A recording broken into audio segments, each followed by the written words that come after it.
J'ai rencontré des centaines, voire des milliers de développeurs et ils ont tous un point commun, un moment de déclic. Et si tu ne l'as pas encore eu, c'est peut-être pour ça que tu as encore beaucoup de galères. En tout cas, c'était mon cas parce que j'ai vraiment eu un avant et un après le déclic du développeur. Parce que pendant 3 ans, j'ai codé et j'ai vraiment galéré parce que j'avais pas eu ce fameux déclic. Et aujourd'hui, j'ai envie de poser des mots précis sur ce concept abstrait qui a vraiment changé ma carrière et la carrière de milliers d'autres développeurs.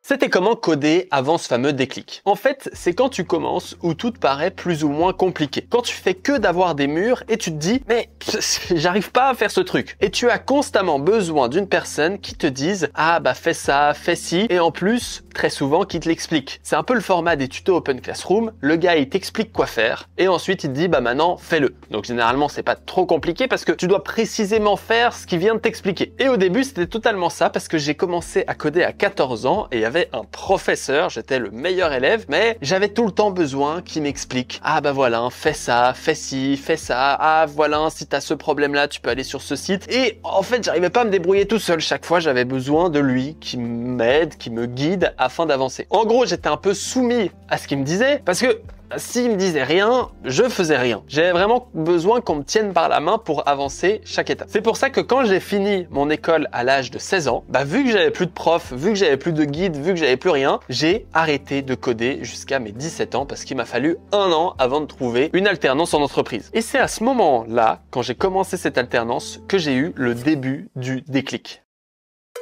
Parce qu'ensuite, quand je suis arrivé en entreprise, j'avais pas autant de choses. À l'époque, le prof, il me disait vraiment qu'est-ce qu'il fallait faire, qu'est-ce que je pouvais faire. Il m'amenait vraiment dans une direction et chaque fois que j'étais perdu, je lui posais la question. Sauf que là, je me retrouve en entreprise et on me dit, bienvenue Melvin, aujourd'hui, tu vas faire cette application. Voilà, j'aime bien ce jeu, ça s'appelle Guess the Number et tu vas faire ça pendant les prochaines semaines. Ok, on va faire ça ensemble? Bah non, parce que mon mentor, lui, il a un travail. Il va pas commencer à passer 7 jours sur 7 avec moi, etc. pour me raconter comment faire. Donc, il fallait que je réussisse à faire tout ça de manière totalement indépendante. Et donc là, je regarde et je me dis, mais je vais pas réussir à faire ton histoire, là, ça va être trop compliqué. Mais je devais le faire. Donc, au début, vu que j'avais pas encore ce déclic, j'ai suivi des tutos, j'ai regardé sur Internet et je faisais un peu ce qu'on me disait, même si je commençais à avoir cet élan de créativité. Parce que j'ai rencontré plein de problèmes et l'avantage, c'est que vu que j'étais en entreprise, je pouvais toujours poser des questions à mes maîtres de stage. Donc, j'utilisais les méthodes .map, si tu connais sûrement, .filter, des trucs pour trier des listes. Je comprenais rien au code que je faisais et c'était toujours mes collègues qui m'expliquaient comment faire sans que je comprenne vraiment ce qui se passait et je le faisais, ça marchait, mais je comprenais pas et je me rendais compte que je faisais plein de trucs que je comprenais pas. Mais ça me faisait quand même avancer vers la bonne direction parce que à force de pas comprendre quand même, j'ai commencé à doucement prendre cette habitude de venir chercher sur Google les informations qu'il me fallait. Parce que du coup, au bout d'un moment, j'ai fini ce projet avec beaucoup l'aide de mes collègues et je leur ai présenté puis ensuite on m'a dit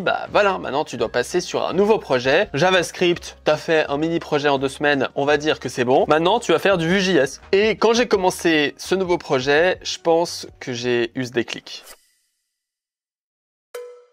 Le déclic du développeur s'est produit au moment où je me suis rendu compte que j'étais capable de tout faire. Parce que quand j'ai commencé ce projet Vue.js, contrairement à JavaScript, où la majorité de mes collègues savaient exactement ce que je devais faire. Quand j'ai commencé ce projet Vue.js, mes collègues ne faisaient pas de Vue.js, ils faisaient du React. Pourquoi ils m'avaient demandé de faire du Vue.js? Parce que d'après mon maître de stage ou maître d'apprentissage, il trouvait ça plus simple que React. Donc, j'ai fait du Vue.js. Je savais pas en faire. Mes maîtres de stage, mes maîtres d'apprentissage, mes collègues ne savaient pas le faire. Donc, j'ai dû me débrouiller. Donc là, j'ai vraiment commencé à avoir ce déclic parce que j'ai dû tout chercher sur Internet. J'ai commencé à créer mes propres instructions, à créer mes propres règles, à créer mon propre code, à inventer moi-même ce que je devais faire et à résoudre des dizaines de problèmes sans l'aide de personne vu que je devais me débrouiller tout seul. Et à force, en fait, j'avais plus besoin de personne. Et là, j'ai eu le déclic parce que je me suis rendu compte que j'étais super puissant. Car on va pas se mentir, un développeur, on est ultra puissant. On peut littéralement créer tout ce qu'on veut sur un ordinateur en sachant que en 2024, tout le monde utilise des ordinateurs et des smartphones. Donc on a entre nos mains le truc le plus puissant, c'est-à-dire la technologie. Et je me suis rendu compte qu'à ce moment-là,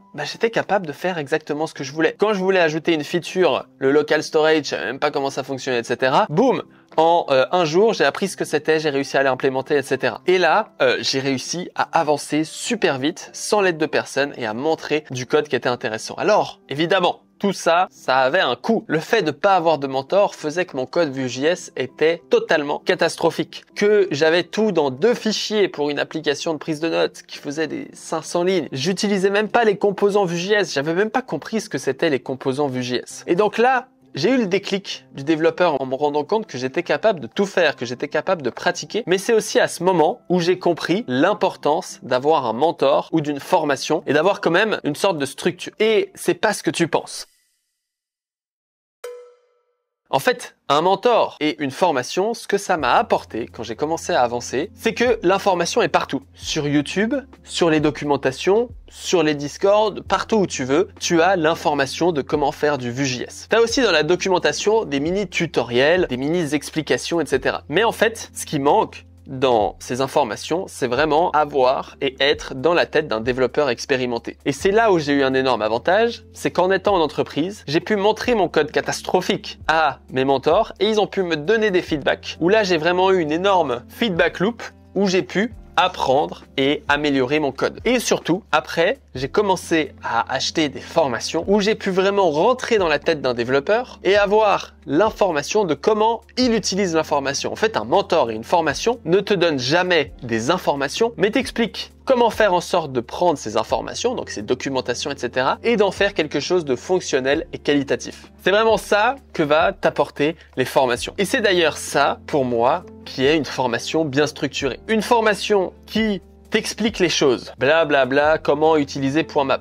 Puis qu'ensuite, elle te dit, maintenant, utilise .map. Et elle t'a pas servi à grand chose parce que la documentation MDN t'explique très bien comment utiliser .map en JavaScript. Mais une formation qualitative, pour moi, c'est une formation qui va d'abord te faire pratiquer et ensuite qui va te faire rentrer dans la tête de la personne, du prof, pour venir t'expliquer comment lui, il effectue et il crée une application qualitative. Et c'est là où tu as le gap que j'ai eu. Moi, j'ai d'abord créé une application Vue.js catastrophique, horrible. Et ensuite, quand j'ai montré cette application de mauvaise qualité à mon mentor, il a pu me faire un retour constructif. Il a pu me faire un retour qui m'a littéralement fait évoluer. Parce que j'ai eu le avant, qui était peu ou moyennement qualitative, et le après, où ça s'améliorait. Et ensuite, le après, le après. La même chose quand j'ai fait des formations américaines généralement, il te fait pratiquer, comme j'ai fait moi dans mes formations Begin JavaScript, etc. D'abord, je te fais pratiquer. Et je te dis, voilà, maintenant, tu dois créer le jeu Guess the Number. Et tu vas le faire tout seul, sans mes indications. Et ensuite, tu vas voir ma solution. Et donc, c'est là où tu as vraiment la valeur d'une formation pour moi, c'est que tu vas venir rentrer dans ma tête et après que tu l'aies fait toi-même, et c'est très important contrairement au tuto YouTube où tu fais en même temps, donc en fait, tu n'as jamais ce step où tu es en train de réfléchir, mais vraiment, après que tu aies fait toi-même l'application d'une manière catastrophique, j'espère, parce que moins bien tu l'as fait, plus tu vas apprendre. Quand tu viens rentrer dans la tête de ton formateur et qu'il vient t'expliquer précisément comment il a fait, comment il a produit, comment il a pensé son application, ce que je fais généralement, là, t'es en mode ébloui et t'avances. Et donc là, t'as eu le déclic du développeur parce que t'as commencé à faire l'application tout seul, t'as commencé à utiliser Google, t'as commencé à te rendre compte que t'étais capable de la faire. Et t'as réussi à évoluer et à t'améliorer parce que t'es rentré dans la tête d'un développeur expérimenté qui t'a expliqué comment il fallait faire les choses mieux. Et c'est ces bonnes pratiques ou ce clean code, si on veut appeler ça avec des mots et des termes que les gens aiment bien entendre, que t'ont apporté ces formations ou ces mentors. Et c'est pour moi ça qui m'a fait exploser en compétences et qui m'a fait avancer à une vitesse folle. D'abord, j'ai eu le déclic du développeur qui m'a permis de vraiment step up. Ensuite, j'ai réussi à apprendre de mon mentor avec ses feedbacks. Ensuite, j'ai suivi des formations fastidieusement de A à Z. J'ai toujours terminé toutes les formations que j'ai achetées et donc là, j'ai encore été meilleur. Et ensuite, j'ai pratiqué et j'ai effectué cette feedback loop des dizaines et des dizaines de fois. Et c'est pour moi, ça qui manque à énormément de gens qui rejoignent des formations, des bootcamps, tout ce que tu veux. Et c'est pour ça que dans mes formations, j'applique assidieusement tout ce que je viens d'expliquer dans cette vidéo afin de créer les programmes les plus transformatif possible pour les gens motivés. Malheureusement, pour avoir le déclic, si t'es pas motivé, si t'es pas déterminé, si t'es pas curieux, si t'as pas une soif d'apprendre, si t'as pas une soif de tout dévorer, de tout défoncer, j'ai une mauvaise nouvelle parce que ça va être très compliqué d'avoir ce déclic. Et donc, une fois que t'as les soft skills que je viens de décrire précédemment et qu'ensuite t'arrives à avoir l'environnement parfait pour apprendre, et ben je pense que tu es inarrêtable. Sur ce, tu peux tester mon cours Begin JavaScript en premier lien dans la description. T'as vu, la promo est tout à la fin. Et abonne-toi à cette chaîne YouTube. Dis-moi ce que t'en penses dans les commentaires. Et si t'as envie de regarder une autre vidéo super intéressante, tu peux cliquer sur celle-ci où j'explique un truc super intéressant, j'en suis convaincu. On se retrouve très bientôt. Ciao, ciao.